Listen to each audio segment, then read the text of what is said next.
Hello everyone, आज जो आपका साइंस का एग्ज़ाम हुआ तो हमको उम्मीद है कि आप लोग का एग्ज़ाम अच्छा गया होगा। तो देखिए, आज का जो ये वीडियो है इसमें हम डिस्कस करेंगे कि किस क्वेश्चन का क्या आंसर होगा। यही क्वेश्चन आपको मिला होगा।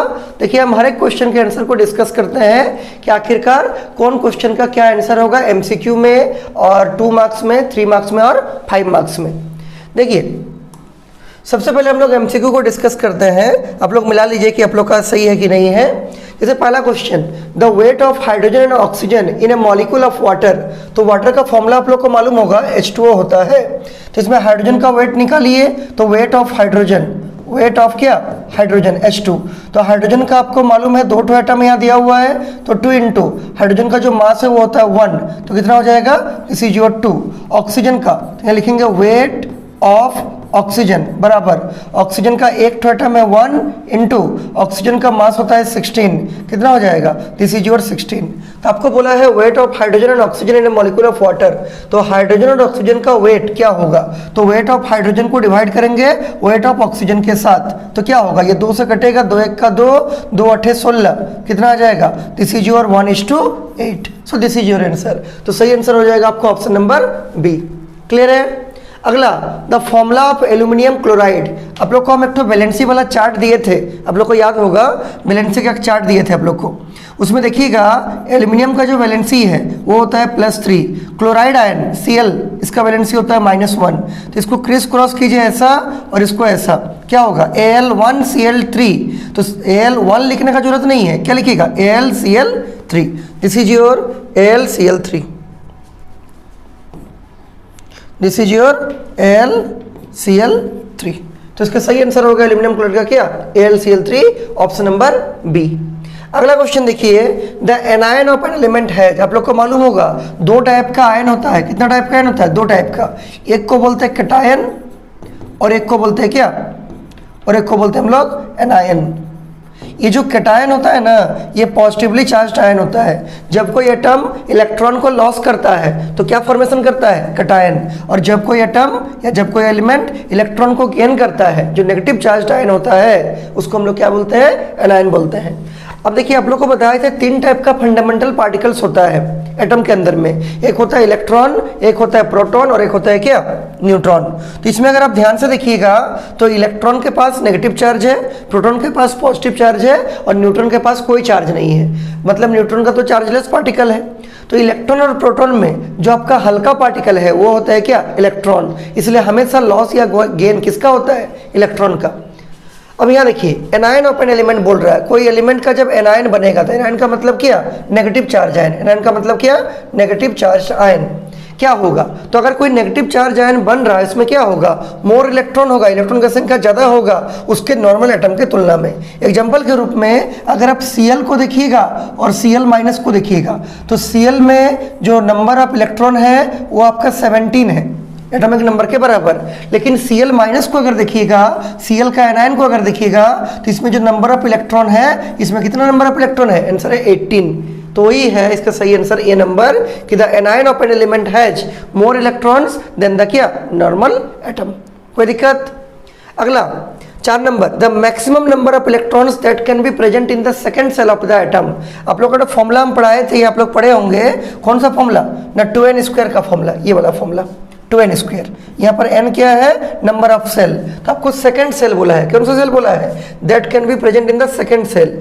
सेकंड सेल के लिए n का जगह 2 रख दीजिए, तो 2 इंटू 2 का स्क्वायर क्या होगा, 2 इंटू 2 का स्क्वायर होता है 4, तो 2 4 जा कितना हो जाएगा, दिस इज योर 8। मतलब सेकंड सेल में मैक्सिमम कितना इलेक्ट्रॉन बैठेगा, 8 इलेक्ट्रॉन बैठेगा।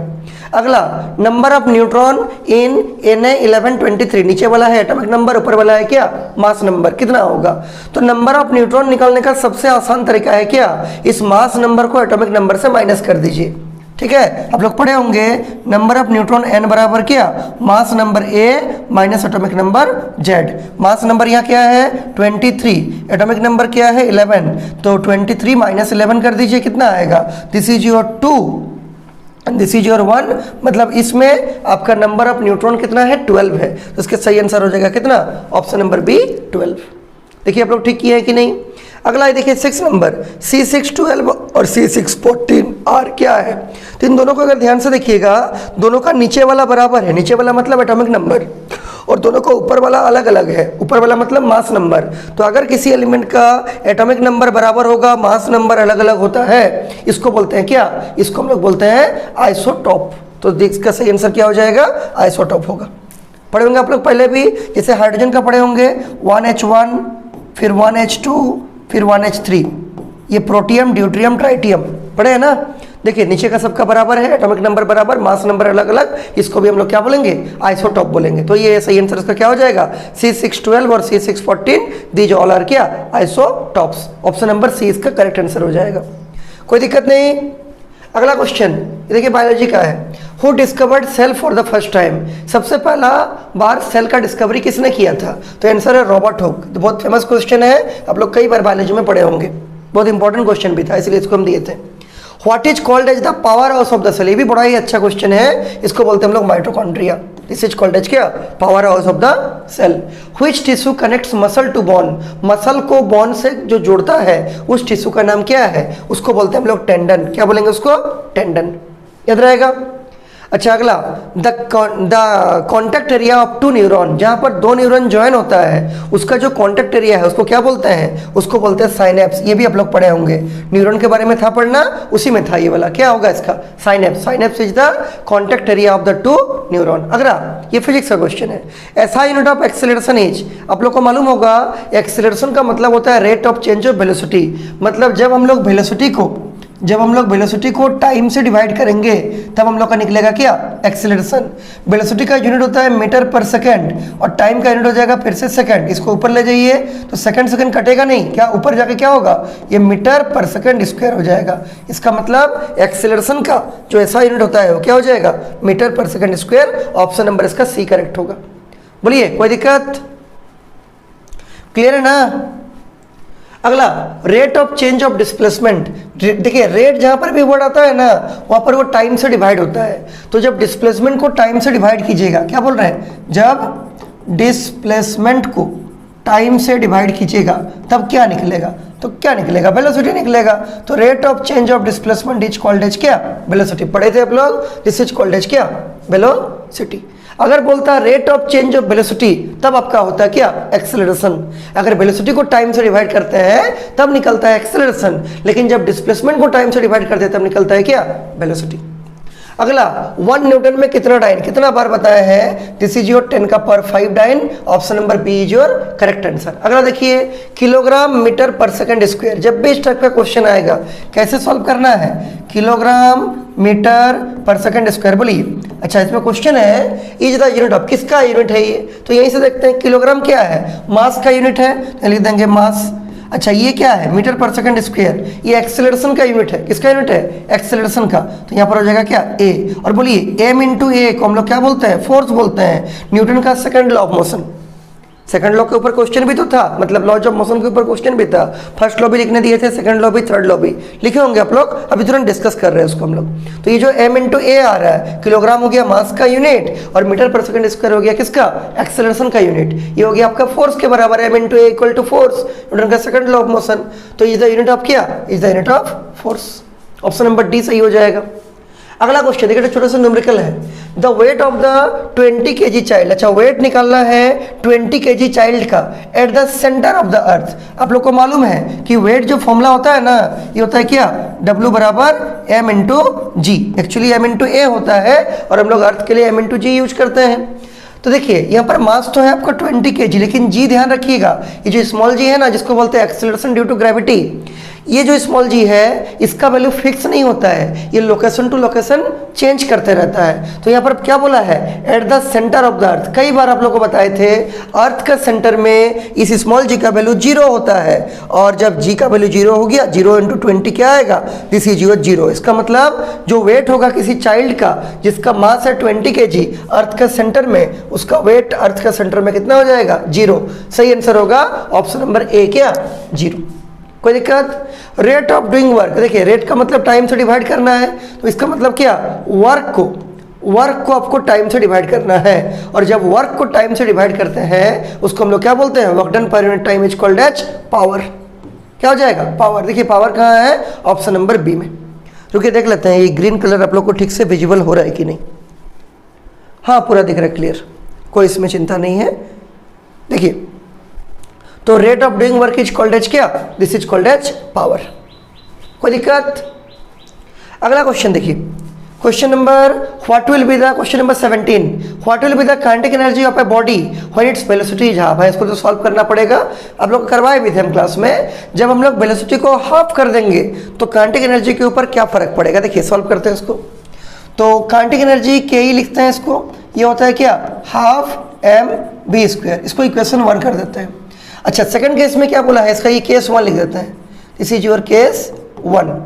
केस 2 में क्या है, सब कुछ सेम रहेगा, किसी के बारे में कुछ नहीं बोला गया है, केवल बोला है क्या, केवल आपको बोला है कि when the velocity is half. देखिए लिखा है what will be the kinetic energy of a body when the velocity is क्या, when the velocity is half. देखिए चेक करते हैं, तो इसमें क्या बोला है, जो वेलोसिटी होगा भी न्यू जो होगा, ये क्या होगा, पुराना वेलोसिटी जो भी था इसका आधा हो जाएगा।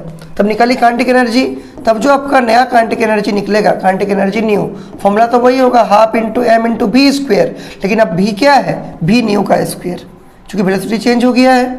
सॉल्व कीजिए, this is half into M तो रहेगा अपने जगह पर। अच्छा भी न्यू क्या है, पुराना वेलोसिटी का आधा, मतलब भी बटे 2 का होल स्क्वायर। इसको सॉल्व कीजिए, this is half into M into this is B square upon क्या होगा 2 का स्क्वायर 4।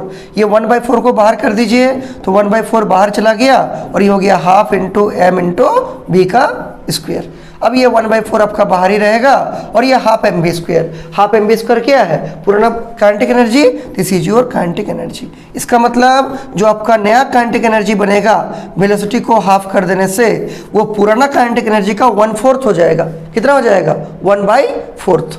तो देखिए कौन सा ऑप्शन सही होगा इस क्वेश्चन के डिमांड के अनुसार। डबल तो नहीं होगा, हाफ भी नहीं होगा, 4 टाइम्स भी नहीं होगा, ध्यान रखिएगा क्या होगा, 1/4 हो जाएगा, 1/4, क्योंकि ये आपका 1/4 आ गया। कोई दिक्कत, पूरा क्लियर है। देखिए अगला क्वेश्चन, इसको हम सॉल्व भी करके दिखा दिया, सही आंसर क्या होगा, 1/4 हो जाएगा। अगला क्वेश्चन क्या है 18 number, in case of negative work. देखिए आप लोग को पढ़ाए थे 3 टाइप का वर्क होता है, पॉजिटिव, नेगेटिव और क्या, zero. The angle between force and displacement. देखिए वर्क का जो फॉर्मूला होता है ना, वर्क का जो फॉर्मूला यहाँ बता देते हैं, जो वर्क का फॉर्मूला होता है ये होता है एफ इंटू एस इंटू क्या, कॉस थीटा, यही होता है। अच्छा ये थीटा कौन चीज़ है, ये मान लीजिए आपका फोर्स वेक्टर है, ये मान लीजिए आपका डिस्प्लेसमेंट एस वेक्टर है, इसके बीच का जो ये प्यारा सा एंगल है, this angle is called as क्या, थीटा। और एफ फोर्स है, एस क्या है, डिस्प्लेसमेंट है। आप लोग को हम 3 टाइप का वर्क पढ़ाए थे, एक होता है आपका पॉजिटिव वर्क, एक होता है आपका नेगेटिव वर्क और एक होता है क्या, आपका जीरो वर्क। तो यहाँ पर जीरो वर्क नहीं, सॉरी यहाँ पर आपका नेगेटिव वर्क के बारे में क्वेश्चन है, ठीक। तो देखिए तीनों को बताते हैं। तो ये एफ इंटू एस, डब्ल्यू बराबर क्या, W equal to F into S into cos theta, F into S into cos theta. अगर आप जिधर फोर्स लगा रहे, मान लीजिए किसी बॉडी को धक्का दे रहे हैं और डिस्प्लेसमेंट भी उधर ही हो रहा है, तो यहाँ पर जो एंगल बनेगा ना वो बनेगा 0 डिग्री। कितना बनेगा, 0 डिग्री। और जब 0 रखिएगा, कॉस 0 का वैल्यू 1 होता है, तो ये होता है एफ इंटू एस इंटू 1, तो ये बन जाएगा क्या, एफ इंटू एस। तो जिस डायरेक्शन में आप फोर्स लगा रहे हैं, जैसे कि ये आपका कोई बॉडी है, इधर आप लगा रहे हैं फोर्स और बॉडी का डिस्प्लेसमेंट भी उधर ही हो रहा है, तो इस केस में फोर्स और डिस्प्लेसमेंट के बीच का जो एंगल बनेगा, कितना बनेगा, दिस एंगल इज 0 डिग्री। और cos 0 डिग्री का वैल्यू 1 होता है, 10 क्लास में पढ़िएगा आप लोग, तो f इंटू एस हो जाएगा, this is your work done. याद रहेगा, पहले भी हम समझाए हैं। अच्छा नेगेटिव वर्क क्या है, आप जैसे फोर्स लगा रहे हैं, इधर डिस्प्लेसमेंट हो रहा है उसके अपोजिट में, इधर आप कोई बॉडी में फोर्स लगाए, डिस्प्लेसमेंट उसके अपोजिट में इधर हुआ, तो यहाँ पर जो बीच में एंगल तो बनेगा ये बनता है 180 डिग्री। क्या बनता है, 180। और cos 180 का वैल्यू होता है -1, तो W बराबर रख दीजिए एफ इंटू एस इंटू कितना, cos ऑफ 180। तो इसको सॉल्व कीजिए, तो एफ इंटू एस, cos 180 का आप लोग को बताए थे वैल्यू होता है -1, तो हो जाएगा कितना, माइनस एफ इंटू एस, मतलब वर्क डन आपका क्या हो जाएगा, नेगेटिव हो जाएगा। तीसरा एक केस क्या, जीरो वर्क डन। तो जब आप फोर्स लगा रहे मान लीजिए इधर और डिस्प्लेसमेंट हो रहा है उसके परपेंडिकुलर इधर, तो this is the force vector, this is the displacement vector and the angle between them is कितना, 90। तो यहाँ रखिए W बराबर क्या, F into S into cos 90, F into S into क्या, cos 90। तो ये हो जाएगा एफ इंटू एस, चूंकि cos 90 का वैल्यू 0 होता है इसलिए इसका वर्क डन कितना हो जाएगा, 0। तो ये आपको हम समझा दिए ऐसे ही कि जब दोनों डायरेक्शन फोर्स और डिस्प्लेसमेंट का सेम तरफ होगा तो वर्क डन आएगा पॉजिटिव। जब फोर्स के अपोजिट डिस्प्लेसमेंट होगा तो क्या होगा, वर्क डन आपका नेगेटिव। जैसे कि मान लीजिए किसी मार्कर को ऊपर फेंकिएगा तो मार्कर पहले इधर था, अभी जैसे ऊपर जाएगा इसका डायरेक्शन ऑफ डिस्प्लेसमेंट हो रहा है ऊपर, लेकिन ग्रेविटी इसको नीचे खींचना चाह रहा है, इसके ऊपर ग्रेविटेशनल फोर्स नीचे काम कर रहा है, डिस्प्लेसमेंट ऊपर हो रहा है, तो एंगल कितना बनेगा 180 और cos 180 का वैल्यू -1 होता है, इसलिए वर्क डन क्या हो जाएगा, नेगेटिव हो जाएगा। और जीरो वर्क के लिए क्या होना चाहिए, फोर्स और डिस्प्लेसमेंट के बीच का एंगल 90 डिग्री होना चाहिए। तो सही आंसर क्या होगा, अगर आपको वर्क डन नेगेटिव बोल रहा है इसका मतलब क्या, इसका मतलब फोर्स और डिस्प्लेसमेंट के बीच का जो आपका एंगल होगा वो होगा आपका 180 डिग्री 180। तो सही आंसर क्या हो जाएगा, देखिए in case of negative work the angle between force and displacement is 180 degree. बोलिए कोई दिक्कत। The product of frequency and time period, ये भी आप लोग हम समझाए थे, फ्रीक्वेंसी और टाइम पीरियड को जब मल्टीप्लाई करेंगे तो क्या निकलेगा, देखिए यहीं पर बताए थे, यहाँ बताया था, देखिए तो पढ़े थे फ्रीक्वेंसी इक्वल टू क्या 1 upon time period, frequency is reciprocal of time period. तो इसको जब यहाँ मल्टीप्लाई कीजिए, क्रॉस मल्टीप्लाई कीजिए, तो frequency multiplied with time period क्या बचेगा, 1 बचेगा। तो इसका मतलब फ्रीक्वेंसी को जब टाइम पीरियड से मल्टीप्लाई करते हैं तो क्या आता है जी, तो आपका आता है 1। इसका सही आंसर क्या हो जाएगा, इसका सही आंसर हो जाएगा 1। The product of frequency and time period is 1। बोलिए कोई दिक्कत। अगला देखिए, what is the sound of frequency higher than 20,000 hertz. तो 20,000 हर्ज से ज़्यादा का साउंड का फ्रीक्वेंसी को क्या बोलेंगे, इसको बोलेंगे हम लोग क्या, अल्ट्रासोनिक। जिसका फ्रीक्वेंसी 20 हर्ज से कम होता है उसको बोलते हैं इंफ्रासोनिक। जिसका फ्रीक्वेंसी 20 हर्ज से 20,000 हर्ज के बीच में होता है उसको बोलते हैं ऑडिबल साउंड। और जिसका फ्रीक्वेंसी 20,000 हर्ज से भी ज़्यादा होगा क्या बोलेंगे इसको, अल्ट्रासोनिक साउंड या अल्ट्रा साउंड। कोई दिक्कत। तो ये आपका सही आंसर हो जाएगा इसका बी। ये एमसीक्यू आपका कंप्लीट हो गया। देखिए कितना सही था कितना गलत था, एमसीक्यू में मैच कीजिए। अगला देखिए 2 मार्क्स का आपको क्वेश्चन बनाना है। 6 क्वेश्चन था, 6 ही बनाना था 12 नंबर का। पहला था स्पीड और वेलोसिटी के बीच में क्या डिफरेंस है। तो अगर 2 नंबर का है तो कम से कम आपको 2 डिफरेंस लिखना चाहिए। हम देखिए 2 डिफरेंस लिखे हैं, और भी अगर कुछ डिफरेंस लिख सकते हैं तो चलेगा, आराम से सही होना चाहिए। पहला क्या है, स्पीड जो होता है ना ये होता है क्या, distance by time. This is equal to distance by क्या, टाइम। तो वही लिखे हैं the distance travelled by body per unit time is called क्या, स्पीड। वेलोसिटी में क्या होगा, ये हो जाएगा डिस्प्लेसमेंट बाय टाइम। क्या हो जाएगा, this is your displacement divide by क्या, टाइम। लेकिन जैसे ही डिस्प्लेसमेंट आ गया तो क्या हो गया, डायरेक्शन भी आ जाएगा। वही लिखे हैं the distance travel by a body per unit time in a fixed direction. यहाँ पर डायरेक्शन रहेगा, इज कॉल्ड क्या, वेलोसिटी। स्पीड एक स्केलर क्वांटिटी है, वेलोसिटी एक क्या है, वेक्टर क्वांटिटी है। और भी अगर आप कुछ डिफरेंस लिखते हैं अगर सही होता है तब भी आपको पूरा नंबर मिल जाएगा, उसमें नंबर बिल्कुल भी नहीं कटेगा। कोई दिक्कत, पूरा क्लियर है। अगला देखिए क्वेश्चन, इसको हम लिख के रखे हैं ताकि आपका टाइम बचे और जल्दी से आपको हम एक्सप्लेन कर सके। न्यूमेरिकल सब जितना है उसको हम बना के सॉल्व करेंगे, लेकिन जो लैंग्वेज वाला क्वेश्चन सब लिख के रखे ताकि जल्दी जल्दी आपको समझ में आ जाए। देखिए और एक क्वेश्चन आपका आया था, टिश्यू क्या है।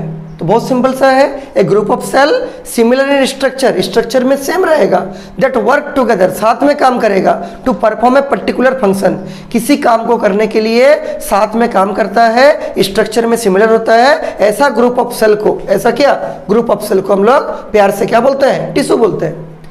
All cells of a tissue, tissue का जितना भी सेल्स होगा उसका ओरिजिन भी समान होगा, उसका उत्पत्ति जो ओरिजिन होता है वो भी क्या रहेगा, कॉमन रहेगा। तो इतना अगर आप लिख दीजिएगा आपको आराम से 2 में 2 नंबर मिल जाएगा। इतना भी लिखिएगा तब भी बिल्कुल सही है, डेफिनेशन ही पूछा है, 2 नंबर का ही क्वेश्चन था। जितना नंबर वैसा ही लिखना पड़ेगा, अगर नंबर ज़्यादा रहेगा अधिक लिखना होगा, नंबर कम रहेगा कम लिखना पड़ेगा, और क्या। अगला एक और क्वेश्चन है, प्रोकैरियोटिक सेल में और यूकैरियोटिक सेल में क्या डिफरेंस है, क्या अंतर है इसमें। तो जैसे ये क्वेश्चन अगर आपका 2 नंबर का है तो कम से कम 2 पॉइंट लिखिएगा, अगर 3 नंबर का होता तो कम से कम 3 पॉइंट लिखते।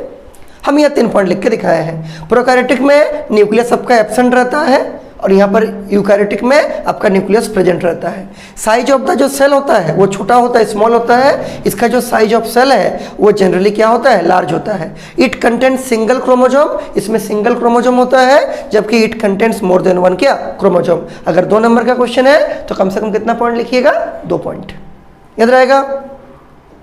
अगला डिफाइन 1 वाट ऑफ पावर। देखिए इसको भी आप लोग लिखे होंगे। तो पावर आप लोग पढ़े थे, पावर P बराबर क्या, this is rate of doing work. इसका मतलब क्या, work done divide by time.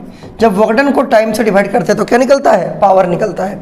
अब यहाँ सुनिए, अगर आप वर्क डन कीजिएगा 1 जूल, टाइम लीजिएगा कितना 1 सेकेंड, तब जो आपका पावर आएगा ना इसको हम लोग बोलेंगे 1 वाट। क्या बोलेंगे 1 वाट। इसका मतलब therefore 1 watt equal to 1 joule क्या पर सेकंड। तो आप जब 1 जूल वर्क कीजिएगा 1 सेकंड में, तब जो आपका पावर होगा उसको हम लोग क्या बोलेंगे 1 watt power. 1 watt is the power of the body और the instrument in which we do 1 joule of work in क्या 1 सेकंड। तो अगर कोई 1 जूल वर्क करता है 1 सेकंड टाइम में, तब इसका पावर कितना कहलाएगा 1 वाट। क्लियर है पूरा, लिख दिया होंगे एग्जाम में। अगला देखिए, flash and thunder are produced simultaneously.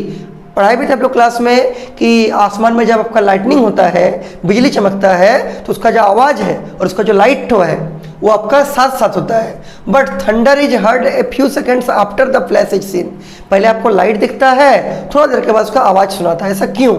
Simple सा रीजन है, क्योंकि जो लाइट है इसका स्पीड जो है बहुत ज़्यादा होता है साउंड के स्पीड के तुलना में। वही लिखा हुआ है, it is due to very high speed of light, it is due to very high speed of light that the flash of lightning is seen first. जिससे कि आपको जो लाइटनिंग का फ्लैश है वो जल्दी दिखता है। And it is due to comparatively low speed, मतलब इसकी तुलना में कम स्पीड होता है किसका साउंड का। दैट द थंडर जो आवाज सुनाता है ना कड़कड़ कड़कड़ टाइप का, is heard a few seconds later. तो सिंपल सा लैंग्वेज में लाइट का स्पीड ज़्यादा होता है, साउंड का स्पीड कम होता है। इसके कारण आपको पहले लाइट दिखता है और बाद में उसका क्या होता है साउंड तो सुनाई देता है। जबकि यार ब्रैकेट में लिख दिए हैं दो they are produced at the क्या सेम टाइम। कोई दिक्कत? अगला देखिए, 2 students of class 9 are talking about isobar. ये सब थोड़ा प्रैक्टिकल बेस्ड क्वेश्चन है, इसलिए थोड़ा सा एक लाइन जोड़ दिए हम कि क्लास 9 का 2 स्टूडेंट है, वो आइसोबार के बारे में बात कर रहा है या बात कर रही है। Right the definition of isobar, आपको आइसोबार का डेफिनेशन लिखना है और उसको एक एग्जाम्पल देना है प्यारा सा। तो बड़ा सिंपल सा है, आइसोबार का मतलब क्या, ऐसा एलिमेंट जिसका एटॉमिक मास क्या होगा सेम होगा और एटॉमिक नंबर क्या होगा डिफरेंट होगा, उसको हम लोग क्या बोलते हैं आइसोबार। जैसे यहाँ देखिए आर्गन का एटॉमिक नंबर कितना होता है 18 और इधर आपका कैल्शियम, इसका एटॉमिक नंबर कितना होता है 20। आर्गन का 18 मास 40 और कैल्शियम का 20 मास कितना 40। तो दोनों का देखिए एटॉमिक नंबर अलग अलग है, 18 और 20, लेकिन दोनों का मास नंबर क्या है सेम है। तो जब किसी एलिमेंट का सेम एटॉमिक मास होगा बट डिफरेंट एटॉमिक नंबर होगा, उसी को तो बोलते हैं आइसोबार। तो ये हो गया डेफिनेशन और ये हो गया क्या उसका एग्जांपल। एटॉमिक मास सेम होगा, एटॉमिक नंबर क्या होगा डिफरेंट होगा, इसको क्या बोलेंगे आइसोबार बोलेंगे। अगला, write down the formula of the following. देखिए इसको हम नहीं बनाए, यहाँ पर बनाते हैं। कई बार करवाए आप लोग क्लास में, पेज तो भी दिए थे। कौन वाला पेज? ये वाला पेज तो दिए थे ना आप लोग को, क्लियर होगा पूरा। तो ये देखिए, ये जैसे पॉजिटिव आयन का वैलेंसी प्रिंट आउट करके दिए थे आप लोग को, ये नेगेटिव आयन का वैलेंसी और ये आपका क्या है जिसका वैलेंसी 1 से ज़्यादा होता है। जैसे ये देखिए सोडियम ऑक्साइड, उस पेज में आप लोग देखिए खोल के बना दिए होंगे, हमको ऐसा उम्मीद है। सोडियम का वैलेंसी कितना होता है, दिस इज योर +1। ऑक्साइड का, ऑक्सीजन का वैलेंसी कितना होता है -2। इसको इधर कीजिए, इसको इधर कीजिए, क्या बनेगा, दिस इज बनेगा Na2O। वैसे second number question, magnesium chloride, page से देख सकते हैं आप। मैग्नीशियम का वैलेंसी कितना +2 और क्लोराइड का वैलेंसी कितना -1। ये देखिए मैग्नीशियम का इधर मिलेगा +2, वैलेंसी +2 और क्लोराइड का -1 देखिए यहाँ मिलेगा, जैसे क्लोराइड कितना -1 वही। तो इसका +2 और क्लोराइड का कितना Cl का -1। इसको इधर लाइए, इसको इधर लाइए, क्या बनेगा, दिस इज योर MgCl2। ठीक। अगला third number question, sodium sulphide. ये भी बड़ा प्यारा है। सोडियम का वैलेंसी कितना +1 और सल्फाइड का वैलेंसी कितना -2। देखिए यहाँ पर लिया हुआ है, ये देखिए सोडियम का दिस एज कहाँ गया +1 और ये देखिए सल्फाइड कितना S का 2-। तो लिखिए सोडियम का दिस इज +1 और सल्फाइड का S का कितना -2। इसको इधर लाइए, इसको इधर लाइए, तो क्या बन जाएगा, ये बन जाएगा Na2S। तो ये सोडियम ऑक्साइड हो गया Na2O, ये मैग्नीशियम क्लोराइड हो गया क्या MgCl2 और ये आपका सोडियम सल्फाइड हो गया क्या Na2S। बढ़िए, कोई दिक्कत? सही किए होंगे आप लोग। ये तो पेज हो गया, इसको ना अच्छे से याद कर लीजिएगा जो अभी तक भी याद नहीं किए हैं, क्योंकि 10th क्लास में जो आपका केमिस्ट्री का टॉपिक सब है उसमें कंपाउंड्स का रिएक्शन देगा, एलिमेंट्स का रिएक्शन सब देगा, तो उसमें ये सब आपको बनाना पड़ेगा। तो इसलिए इसको हम दिए थे पहले ही प्रिंट आउट करके, ताकि आप अच्छा से याद कर लेते। जिसका भी याद नहीं हुआ है वो ईमानदारी से याद कर लीजिएगा। अगला एक और प्यारा सा क्वेश्चन है, how a plant cell different from a क्या एनिमल सेल। प्लांट सेल को एनिमल सेल से कैसे आप डिफरेंशिएट कीजिएगा, डिस्टिंग्विश कीजिएगा। फिर से वही, जब भी डिफरेंस का क्वेश्चन आएगा, अगर 2 मार्क में है कम से कम 2 पॉइंट लिखिएगा, अगर 3 मार्क्स में तो कम से कम 3 पॉइंट लिखिएगा। हम यहाँ पर 3 पॉइंट लिखे हैं। देखिए पहला पॉइंट क्या है, plant cells are larger than animal cell. Plant cell का साइज एनिमल सेल से क्या होता है, ज़्यादा होता है, बड़ा होता है। Animal cells are generally small in size में रहता है। प्लास्टिड्स आर प्रेजेंट किसमें, प्लांट सेल में, except the protozoa euglena. Euglena को छोड़ के no animal cell possess plastids, मतलब यूग्लेना में आपका प्लास्टिड होता है, उसको छोड़ के बाकी जितना भी एनिमल सेल है किसी में आपका प्लास्टिड्स नहीं पाया जाता है, याद रहेगा। और इसमें क्या होगा, सब में प्लास्टिड्स मिलेगा प्लांट सेल में। तीसरा point, plant cell lack of centrosome and centriole. Plant cell में लैक मतलब कमी होता है, प्लांट सेल में सेंट्रोजोम और सेंट्रियोल नहीं होता है, जबकि animal cell have centrosome and क्या सेंट्रियोल। एनिमल सेल में सेंट्रोजोम भी होता है और आपका सेंट्रियोल्स भी होता है। कोई दिक्कत। अगला देखिए, फिर न्यूमेरिकल है, इसको सॉल्व नहीं किया, अभी हम कर देते हैं तुरंत। ए बस स्टार्टिंग फ्रॉम रेस्ट, एक बस रेस्ट से चलना शुरू किया, जैसे ही बोल देगा स्टार्टिंग फ्रॉम रेस्ट, मतलब आपका जो इनिशियल वेलोसिटी होगा, इनिशियल स्पीड होगा, कितना होगा, 0 भी लिख सकते हैं या 0 मीटर पर सेकंड भी लिख सकते हैं।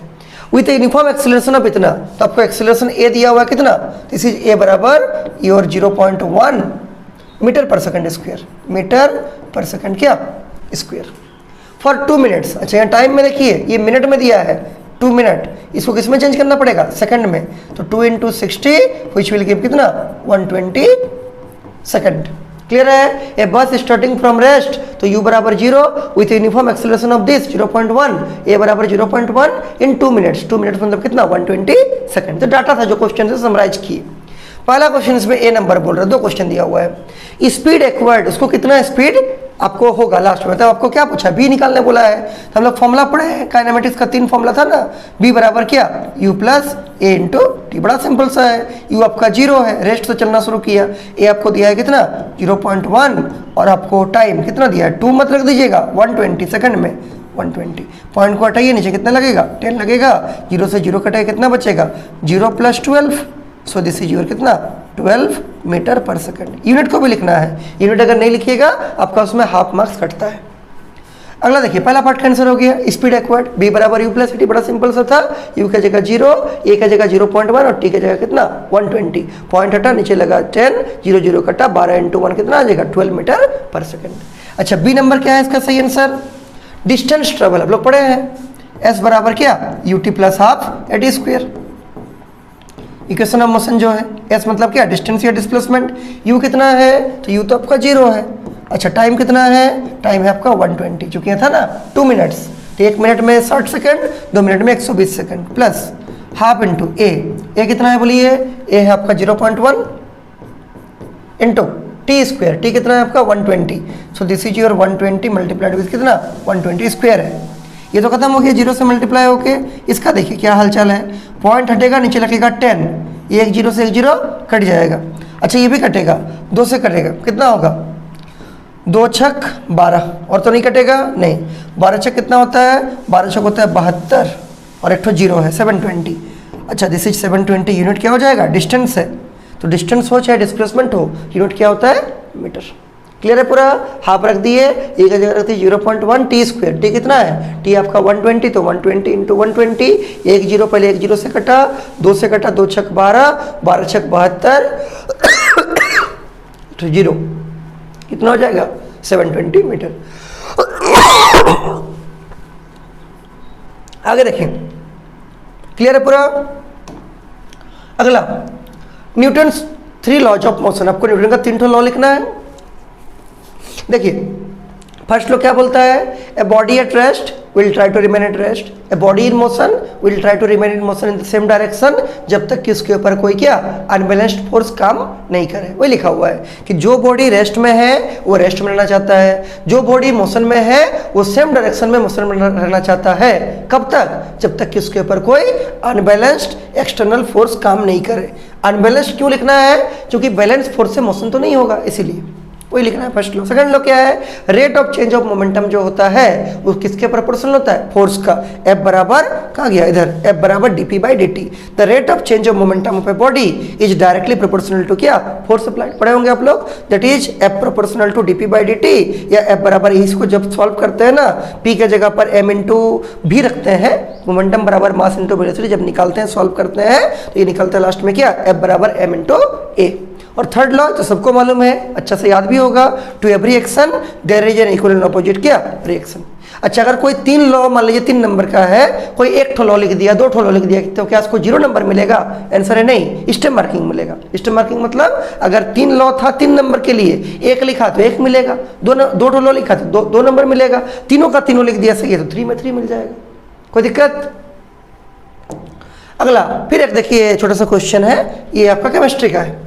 Z बराबर 3, Z का मतलब क्या, Z का मतलब होता है आपका atomic number. What will be the valency of the element, इसका वैलेंसी क्या होगा। तो एटॉमिक नंबर जब 3 है तो पहले आप इसका लिख दीजिए क्या, इलेक्ट्रॉनिक कन्फिग्रेशन।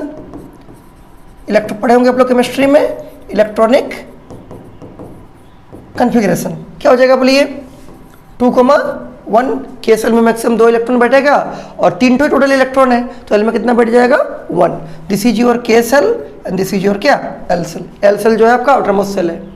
तो what would be the valency of the element पूछा है ना, क्या लिख देंगे वैलेंसी। आप लोग को बताए थे कि जब भी आपका आउटरमोस्ट सेल में 1, 2 या 3 इलेक्ट्रॉन होता है वो 1, 2 या 3 को लॉस कर देगा और वैलेंसी उतना ही होगा। चूंकि इसका आउटरमोस्ट सेल में 1 इलेक्ट्रॉन है, इसका वैलेंसी कितना हो जाएगा 1। कितना हो जाएगा 1, 1 को लॉस कर देगा। इसका ये देखिए पूरा कंप्लीट है, इसका प्रीवियस वाला सेल, तो इसका वैलेंसी कितना हो जाएगा 1। Also name the element, element का नाम भी आपको लिखना है। तो Z बराबर 3, एटॉमिक नंबर 3 किसका है, हाइड्रोजन, हीलियम, लिथियम। इसका जो नेम ऑफ द एलिमेंट होगा, इसका जो नेम ऑफ द एलिमेंट होगा ये कितना हो जाएगा, ये हो जाएगा लिथियम। लिथियम याद रहेगा, इसका सिंबल क्या होता है Li। सिंबल नहीं पूछा है, बस सबको नाम लिखने बोला, नेम द एलिमेंट।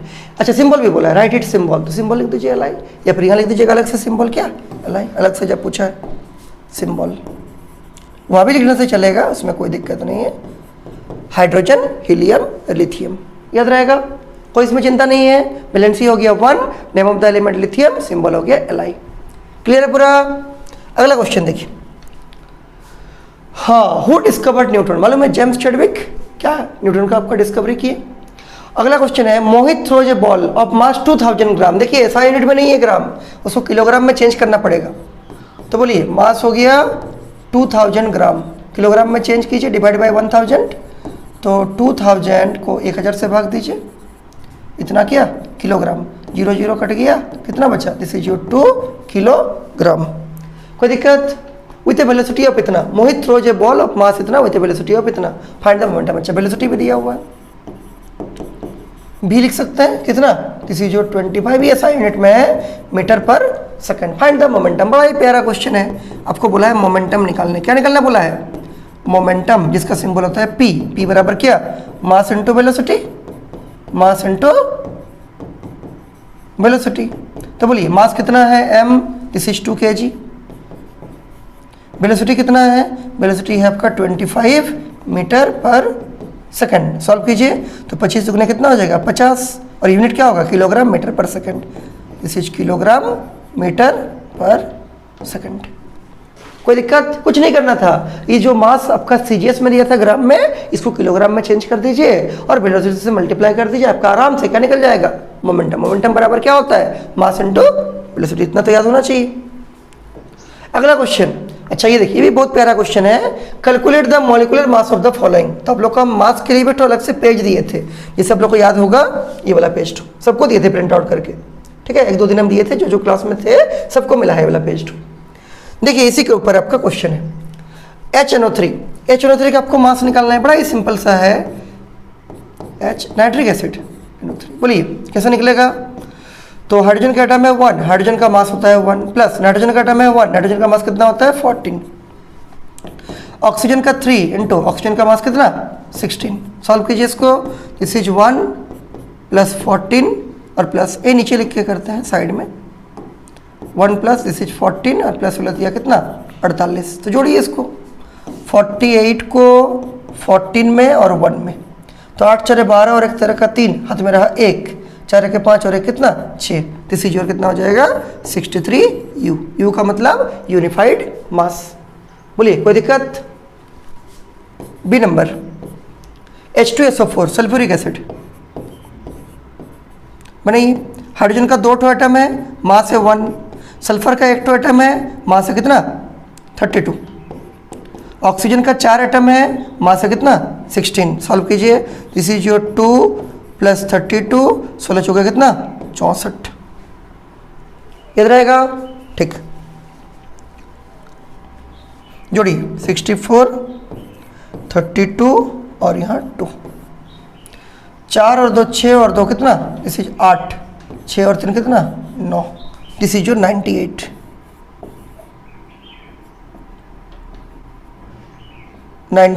U याद रहेगा? देखिए किसका सही है किसका नहीं है, क्लियर है पूरा? अगला देखिए सी नंबर। हाँ ये थोड़ा अच्छा दिया था क्वेश्चन, हम तो देंगे एक अच्छा क्वेश्चन चेक करने के लिए कि किसको सच में कंसेप्ट पूरा क्लियर है। ग्लूकोज फॉर्मूला बोलिए, C6H12O6, पढ़े होंगे आप लोग, बायोलॉजी में भी इसका यूज होता है ग्लूकोज का, C6H12O6 फॉर्मूला है। अब इसका निकालिए मास, तो 6 इंटू कार्बन का मास होता है कितना 12, 12 इंटू हाइड्रोजन का मास होता है 1, 6 इंटू कितना होता है 16 होगा। सॉल्व कीजिए, 12 6 कितना 72, 12 16 6 96, 6 6 36 का 6 में रहा 3, 6 और 3 9, 96 96। कोई दिक्कत? जोड़िए इसको, 72 + 12 + 96, 6 2 8 और 2 कितना 10 का 0, हाथ में रहा 1, 9 1 10, 7 17 और 1 कितना 18, दिस इज योर 180 U। किसका? ग्लूकोज। ग्लूकोज मतलब C6H12O6।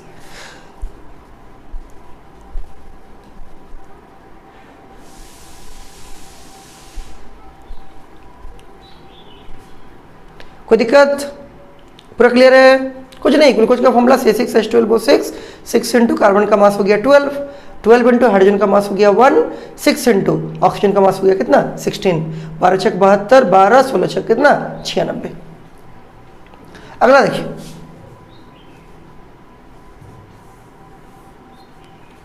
D number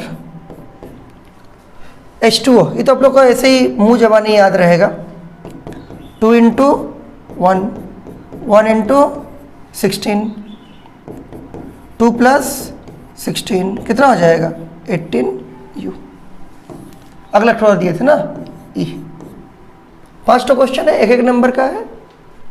CH3OH methanol बोलते हैं इसको, CH3 क्या OH, ये मिथाइल अल्कोहल बोलिए। फिर इसको समराइज कीजिए, चूंकि एक से अधिक है, कार्बन तो एक ही टो है, कार्बन लिख दीजिए 1 ठो, हाइड्रोजन का यहाँ 3 ठो है, यहाँ पर 1 ठो है, 3 कितना 4, तो जगह H4, ऑक्सीजन का 1 ही टो है, this is O, carbon C मतलब हाइड्रोजन का 3 और 1 4 और O 1 ठो है। बोलिए कार्बन का एटम 1 ठो है और कार्बन का मास कितना 12, हाइड्रोजन का एटम 4 ठो है, हाइड्रोजन का मास कितना 1, ऑक्सीजन का एटम 1 ठो है, ऑक्सीजन का मास कितना 16। सॉल्व कीजिए, दिस इज योर 12, 4 और 16 कितना हो जाएगा 16 और 4 20, 20 और 10 30 और 2 कितना 32, दिस इज 32 U। यही करना था आपको, हम समझा के लिख रहे हैं इसलिए इसमें टाइम लग रहा है हमको, आप लोग को तो खुद से लिखना है, वहाँ तो एग्जाम हॉल में किसी को समझाना नहीं था ना, तो आप लोग का जल्दी बन गया होगा, ये याद रहेगा। वही CH4 और ये वाला O हो गया, 1 इंटू 12, 4 इंटू 1 और 1 इंटू 16, तो 12 हो गया, 4 हो गया, 16 हो गया, 16 4 20, 10 30 और 2 कितना 32। पूरा क्लियर है? अगला क्वेश्चन देखिए, ये तो मास हम दिखा दिए। अगला ये कितना नंबर था 33 नंबर, ठीक है। इसमें आपका क्या था, कोई भी 6 लिखना था, 8 क्वेश्चन है उसमें से कोई 6 आपको सॉल्व करना था। 34 नंबर, फुल फॉर्म ऑफ सोनार, कितना बार हम समझाए हैं। सोनार का मतलब क्या, जो डेप्थ ऑफ द सी निकाला जाता है किसी बोर्ड से, साउंड, नेविगेशन एंड क्या ranging. What is called as suicidal bag, biology में पढ़ेंगे, उसको बोलते हैं क्या लाइसोसोम। ड्रॉ ए लेवल डायग्राम ऑफ न्यूरॉन, हम साइड से बनाए हैं, आप लोग ऐसे ऊपर से नीचे भी बना सकते हैं, उसमें कोई दिक्कत नहीं है आपको। तो ये आपका न्यूरॉन का डायग्राम है, एनसीईआरटी बुक का डायग्राम हम कॉपी करके लाए हैं। This is called as nucleus, इसको डेंड्राइट, इसको एक्सॉन, इसको नर्व एंडिंग, इस टाइप से 3-4 ठो नाम, इस पूरे को सेल बॉडी आप दिखा दीजिएगा, कोई दिक्कत नहीं। 3 ठो नंबर का है, कम से कम 3 नाम तो लिखने चाहिए इसमें, जैसे इसमें 1 2 3 4 5 नाम लिखा हुआ है, कम से कम 3 नाम भी लिखिएगा, डायग्राम ऐसा बना दीजिएगा, आपको आराम से 3 में 3 नंबर मिल जाएगा। बनाए होंगे आप लोग, हमको विश्वास है। अगला देखिए क्वेश्चन है A number, write the formula of ammonium sulphate. बोलिए एमोनियम आयन का फॉर्मूला NH4+1, सल्फेट का फॉर्मूला SO4-2, जो पेज तो दिखाए थे अभी उसी पेज में है। एमोनियम का NH4+1, सल्फेट का SO4-2। और कुछ नहीं, इसको क्रिस क्रॉस कीजिए इधर, इसको इधर, बोलिए क्या हो जाएगा। ये जो 2 है ना, ये पूरा को मिलेगा तो बनेगा NH4(2) और यहाँ हो जाएगा क्या SO4। और इसका होल में 1 करने का जरूरत नहीं है, इसको ब्रैकेट नहीं भी दीजिएगा तब भी चलेगा। मतलब इसको अगर कोई स्टूडेंट ऐसा भी लिखता है क्या NH4(2) और यहाँ पर SO4, तब भी इसका धूमधाम से सही होगा, नंबर मिलेगा। ये पहला क्वेश्चन ए नंबर। अच्छा बी नंबर में क्या न्यूमेरिकल दिया हुआ है ना, सी नंबर तो DNA का पूरा नाम है। ठीक है, यहाँ बनाते हैं बी नंबर क्वेश्चन को। An object of mass 15 kg, तो मास आपको दिया है कितना 15 kg, is moving with uniform velocity of इतना, उतना से आपका चल रहा है। What is the kinetic energy. अच्छा ये वेलोसिटी दिया हुआ आपको, तो बड़ा इजी क्वेश्चन है। वेलोसिटी आपको भी लिखा हुआ कितना, बोलिए 4 मीटर पर सेकंड, और सब कुछ ऐसा यूनिट में ही दिया है। An object of mass 15 kg, ठीक है, मूविंग वेलोसिटी इतना, ठीक है। काइनेटिक एनर्जी आपको निकालना है के। बोलिए काइनेटिक एनर्जी का फॉर्मूला क्या, 12mv²। तो यहाँ हाफ रहेगा, मास कितना है 15, अच्छा वेलोसिटी नहीं है, वेलोसिटी का स्क्वायर है, कितना होगा बोलिए, दिस इज 4 मल्टीप्लाइड विथ 4, क्योंकि वेलोसिटी कितना है 4 है। कटेगा 2 से, 2 दुगने कितना 4, 2 दुगने 4 बिल्कुल सही है। दिस इज कितना जगह बोलिए 30 × 4, कितना हो जाएगा 4 12 120, 15 × 120, कोई दिक्कत। अच्छा यूनिट लिखना पड़ेगा, काइनेटिक एनर्जी कितना जूल, यूनिट क्या हो जाएगा जूल। क्लियर है पूरा। और एक क्वेश्चन है सी नंबर, सबका मार्क्स साइड में लिखा हुआ है, ठीक है। जैसे इसका 1 का 1 नंबर है, ए नंबर का, बी का 3 मार्क्स है, क्योंकि थोड़ा बड़ा सॉल्व करना था, और सी का फिर से छोटा सा लिखना है, इसका 1 नंबर है। डीएनए का पूरा नाम पढ़े होंगे आप लोग, डीएनए आरएनए के बारे में 6-7 क्लास से ही पढ़ते हैं, 9 में भी है। डीएनए का पूरा नाम क्या है, deoxy ribo nucleic acid, deoxy ribo nucleic acid. अगर आरएनए बोलता तो क्या होता, राइबो न्यूक्लिक एसिड होता। तो डीएनए का पूरा नाम डीऑक्सी राइबो न्यूक्लिक एसिड, कोई दिक्कत। अगला देखिए, right any 3 features of Rutherford's atomic model. तो आपको रदरफोर्ड्स एटॉमिक मॉडल का 3 फीचर आपको मालूम होगा। Rutherford's alpha particle scattering experiment, उसी का जो आपका फीचर है, उसी का जो इंपॉर्टेंस है, वो चीज़ आपको लिखना था। पहला क्या मिला, देयर इज, वहाँ पर मिलता है कि एक तो पॉजिटिव चार्ज न्यूक्लियस रहता है, सेंटर रहता है, उसको हम लोग बोलते हैं न्यूक्लियस, और जो एटम का आपका मास रहेगा उसी में रहेगा। There is a positively charged center in an atom called the nucleus. Nearly all the mass of the atom, atom का जितना लगभग मास है, resides रहता है in the nucleus, उसी न्यूक्लियस के अंदर में। सेकंड, इलेक्ट्रॉन्स रिवॉल्व करता है उसी न्यूक्लियस के आसपास में एक वेल डिफाइंड ऑर्बिट्स में। Third, size of the nucleus जो होगा बहुत छोटा होगा, किसके तुलना में, साइज ऑफ द एटम के तुलना में, मतलब न्यूक्लियस बीच में रहेगा एटम के अंदर में। यही 3 लिखना था और क्या। Right 1 function of xylem and 1 function of phloem, पढ़े होंगे आप लोग, बहुत सिंपल सा क्वेश्चन है। ट्रिक भी आप लोग को इसका मालूम होगा। जौ से जाइलम, जौ से जल, जल मतलब वाटर, तो प्लांट में जो आपका पानी को ले जाता है उसको बोलते हैं जाइलम। फो से फ्लोएम और फो से फूड, जो फूड को ले जाता है लीफ से प्लांट का ऑल पार्ट्स तक, क्या बोलते हैं उसको, फ्लोएम बोलते हैं। तो जल मतलब पानी को ले जाने वाला जाइलम, फल मतलब फूड को ले जाने वाला क्या, फ्लोएम। ट्रिक है ऐसा, जो से जाइलम, जो से जल, फो से फ्लोएम और फो से क्या, फूड, वही लिखा हुआ है। Xylem it transport water and minerals from the roots to the leaves of and stems, मतलब पत्ता तक, स्टेम तक आपका पानी और मिनरल को ले जाने वाला को क्या बोलेंगे, जाइलम बोलेंगे। और it transports food and other nutrients from the leaves, पत्ता में जो खाना बनता है ना फोटोसिंथेसिस से, उससे लीव्स से to all the parts of the plant, plants का हर एक पार्ट तक जो ले जाता है फूड को और दूसरा न्यूट्रिएंट सबको, उसको बोलते हैं क्या, phloem.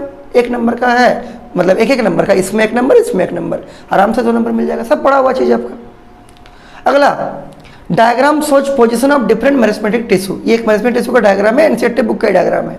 Right the name of ABC, इसका नाम ए, इसका नाम बी और इसका नाम क्या सी। ए का नाम है एपिकल मेरिस्टम, बी का नाम है इंटरकैलरी मेरिस्टम और सी का नाम है क्या लेटरल मेरिस्टम। मालूम होगा, एनसीईआरटी बुक का डायग्राम है। अगला, right 2 functions of meristematic tissue, ये जो मेरिस्मेटिक टिश्यू है इसका 2 फंक्शन लिखना है। तो ग्रोथ करने में हेल्प करता है, ग्रोथ वाला पार्ट्स में रहता है प्लांट्स में। This tissue take part in growth by formation of new cell, नया सेल बना के ग्रोथ में हेल्प करता है। प्लांट जो बढ़ता है ना उसका height due to this meristematic tissue, और ये आगे जाके बनता है क्या permanent tissue. The place of injury, जहाँ प्लांट में थोड़ा सा चोट लगता है, इंजरी होता है in plants, is healed by the formation of new cell, वो आपका इंजरी से मुक्ति पाता है, इंजरी को ठीक करता है नया सेल बना के। और वो जो नया सेल बनता है वो किसके द्वारा बनता है, मेरिस्मेटिक टिश्यू के द्वारा। तो प्लांट में जब इंजरी होता है तो उससे जब नया सेल बनता है, इंजरी से जब ठीक होता है तो कैसे ठीक होता है, नया सेल बना के, और नया सेल किससे बनता है, मेरिस्मेटिक टिश्यू से। क्लियर है पूरा? इसमें आपका कितना है, वही 5 नंबर है, आराम से मिल जाएगा। इसमें 3 एक एक एक करके 3 1 2 3 हो गया, इसमें 2 पॉइंट में 2 नंबर, 5 नंबर। अगला, डिफाइन आइसोटोप पढ़े होंगे, जिसका एटॉमिक नंबर सेम होगा, मास नंबर अलग होगा, क्या बोलेंगे उसको, आइसोटोप। अगला क्वेश्चन, 2 यूजेज ऑफ आइसोटोप नहीं, अगला है एग्जांपल ऑफ आइसोटोप ना।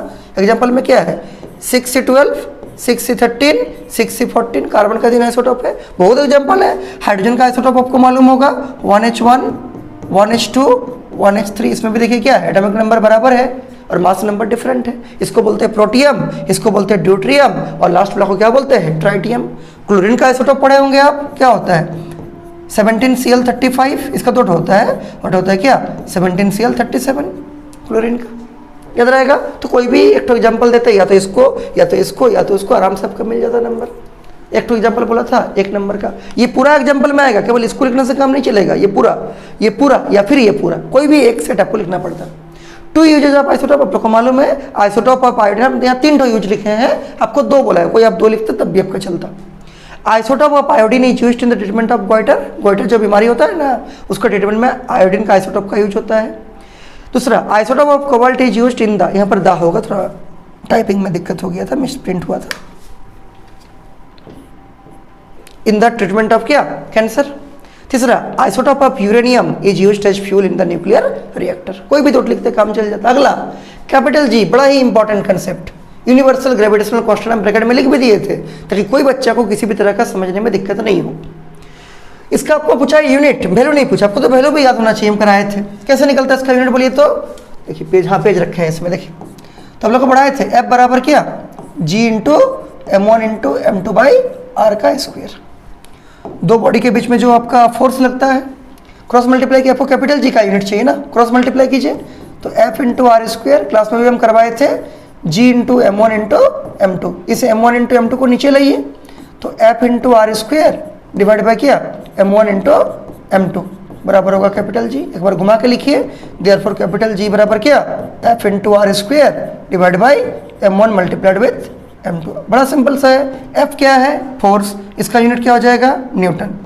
R क्या है, डिस्टेंस, इसका यूनिट हो जाएगा मीटर, और स्क्वायर तो metre square, divide by M1 M2 mass है तो किलोग्राम इंटू क्या, दिस इज किलोग्राम, तो क्या बन जाएगा, this is newton metre square पर केजी का square. This is your answer. देखिए वही लिखा हुआ है, न्यूटन मीटर स्क्वायर पर केजी स्क्वायर, बस इतना ही लिखना है आपको, याद रहेगा। अगर इसको भी नहीं लिखिएगा ना आगे वाला को, तब भी चलेगा, जो आपको क्वेश्चन पूछा है बस उसको आंसर लिखिए, तब भी सही है। तो लिख दिए होंगे आप लोग, हमको पूरा विश्वास है। अगला 39, 2 क्वेश्चन ही बाकी है, और find the acceleration produced by force. हम तो सबको सॉल्व कर रहे हैं, आप लोगों को आपको 8 में से 6 सॉल्व करना था, उसी अनुसार किए होंगे आप लोग सॉल्व।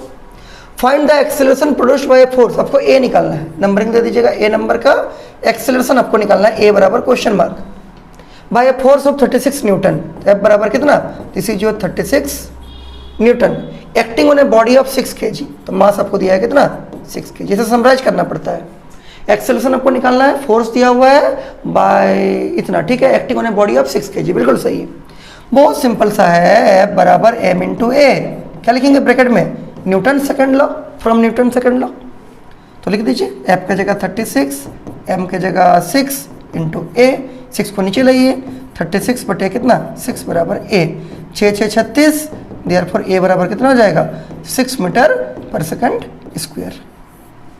बस this is your answer. F बराबर एम इंटू ए, एफ का जगह 36, एम का जगह 6, नीचे ले 36 कट गया, 6 आ गया metre per second square. First part का आंसर। इसमें आपको आराम से कितना नंबर मिल जाता, 2 नंबर मिल जाता। बनाए होंगे आप लोग, हमको विश्वास है, कॉपी चेक कर लेंगे हम कुछ दिन में ही। B number, calculate the wavelength, आपको लैम्डा चाहिए, पढ़ाए थे आप लोग को, साउंड चैप्टर का क्वेश्चन दिया है। ऑफ ए साउंड वेव कुछ फ्रीक्वेंसी, फ्रीक्वेंसी का 3 सिंबल बताए थे, हम एफ से काम कर रहे हैं। एफ बराबर कितना है 220 हर्ज, 220 हर्ज एंड स्पीड है जितना, तो आपको भी दिया हुआ है कितना, this is your 440 metre per second. सब कुछ ऐसा यूनिट में, कोई चिंता ही नहीं है। बोलिए तो फॉर्मूला था ना क्या, v बराबर लेमडा इंटू एफ। तो बोलिए लेमडा बराबर क्या होगा, इसको नीचे लाइए, इसको नीचे लाइए, तो लेमडा बराबर क्या v अपॉन एफ। क्या किए, इस एफ को नीचे लाए तो लेमडा निकल जाएगा। बोलिए v कितना, v आपको दिया है कितना, this is your 440 metre per second. अच्छा एफ कितना है, फ्रीक्वेंसी 220, ये हर्ज है। हर्ज का मतलब क्या, पर सेकंड, तो हर्ज का जगह हम लोग पर सेकंड लिख सकते हैं। पर सेकंड से पर सेकंड कटेगा, 0 से 0 कटेगा, 22 दुगुना कितना हो जाएगा 44, 2 टाइम्स में जा रहा है और मीटर है, तो आंसर क्या हो जाएगा 2 मीटर। ये आपका आंसर हो गया कि जो इसका वेवलेंथ है लेमडा कितना हो जाएगा, this is your 2 metre. Third question, SI unit of frequency, यही दिया हुआ था, फ्रीक्वेंसी का एसआई यूनिट क्या होता है, हर्ज। तो सी नंबर का आंसर क्या लिख देते हैं आप लोग, दिए होंगे, लिख दिए होंगे आप लोग कि SI unit of frequency, SI unit of क्या, फ्रीक्वेंसी इज हर्ज। सिंबल लिखते तब भी चलता, पर सेकंड को हम लोग क्या बोलते हैं, हर्ज। यहाँ ऊपर में लिखा भी हुआ है, इसलिए बोला जाता है एग्जाम में क्वेश्चन पेपर को ठीक से रीड करना, उसमें बहुत सारा चीज आपको मिल जाएगा। हो गया ए बी सी तीनों, 5 नंबर का आराम से नंबर आ जाएगा आपका। अगला last question 40, 3 difference between mass and weight. 3 number का है, 3 डिफरेंस, बड़ा सिंपल सा है। क्या लिखिएगा, quantity of matter content in the body is called क्या, मास। जिस फोर्स से कोई बॉडी को अर्थ अपना सेंटर में खींचता है, जिस फोर्स से किसी बॉडी को अर्थ अपना सेंटर की तरफ खींचता है, उसी फोर्स को हम लोग क्या बोलते हैं, वेट बोलते हैं। The force with which A body is attracted towards the centre of the earth is called क्या, वेट। मास कैसा यूनिट, किलोग्राम, वेट कैसा यूनिट, न्यूटन। बहुत सारा पॉइंट हो सकता है इसमें डिफरेंस में, हम कोई भी 3 लिख दिए हैं। मास किसी भी बॉडी का हमेशा कांस्टेंट होता है, प्लेस टू प्लेस चेंज नहीं करता है, जबकि जो वेट है वो आपका प्लेस टू प्लेस चेंज करता है। The weight of a body is not constant, fix नहीं होता है इसका वेट किसी भी बॉडी का, it change with the change in G. Small G जो होता है ना आपका, क्या बोलते हैं उसको, acceleration due to gravity, small G जैसे जैसे चेंज करता है वैसे वैसे किसी बॉडी का वेट भी क्या होता है, चेंज होता है। और एक लिख सकते थे, मास एक स्केलर क्वांटिटी है, जबकि वेट क्या है, वेक्टर क्वांटिटी है। कोई दिक्कत, पूरा क्लियर है, तो कोई भी 3 लिख देता आराम से होता। अगला, suppose you and your friend are on the moon, आप और आपका कोई मित्र कहाँ गया है, मून पे गया है। Will you be able to hear any sound produced by your friend. Moon पे जब आपका मित्र आपसे बात करेगा तो क्या आप उसका साउंड को सुन पाइएगा, तो आंसर नहीं सुन पाएंगे। क्यों नहीं सुन पाएंगे, क्योंकि हम लोग को मालूम है कि साउंड आपका मैकेनिकल वेव होता है। चूंकि साउंड मैकेनिकल वेव होता है, इसको चलने के लिए क्या चाहिए, मेटेरियल मीडियम चाहिए। चूंकि मून पे कोई एटमॉस्फेयर नहीं है, कोई वहाँ पर एयर नहीं है, तो क्या साउंड ट्रेवल करेगा, नहीं ट्रेवल करेगा। तो आपका फ्रेंड का मुंह तो हिलता हुआ दिखेगा, वो कुछ बोलेगा, लेकिन वो जो साउंड है उसका मुंह से निकलेगा वो आपको सुनाई नहीं देगा। वही लिखना है, because there is no atmosphere on the moon. और अगर एटमॉस्फेयर नहीं है तो एयर नहीं है, और साउंड को चलने के लिए कोई ना कोई मीडियम चाहिए, तो वहाँ पर एयर ही नहीं है, तो साउंड किस में ट्रेवल करेगा। इसलिए मून पे जब हम लोग अपना मित्र से बात करेंगे तो हम लोग को उसका साउंड सुनाई नहीं देगा। देखिए लिखा हुआ, no I will not be able to hear any sound. बना के लिख सकते हैं, लिख दिए होंगे आप लोग, बना के लिखना है। Any sound produced by our friend on the surface of the moon, because there is no atmosphere और air on the moon. We know that for the propagation of sound, हम लोग को मालूम है साउंड को चलने के लिए material medium is necessary, must be necessary, material medium चाहिए होगा, कोई भी मीडियम हो। And in the absence of atmosphere और एयर, एयर नहीं है, एटमॉस्फेयर नहीं है on the moon, sound can not be heard by our friend, हम लोग को साउंड सुनाई नहीं देगा। क्लियर है पूरा। तो ये था आपका क्या पूरा क्वेश्चन, क्लियर है पूरा। तो हमको उम्मीद है आप लोग ठीक से एग्जाम दिए होंगे, चेक कर लेंगे हम कुछ दिन में।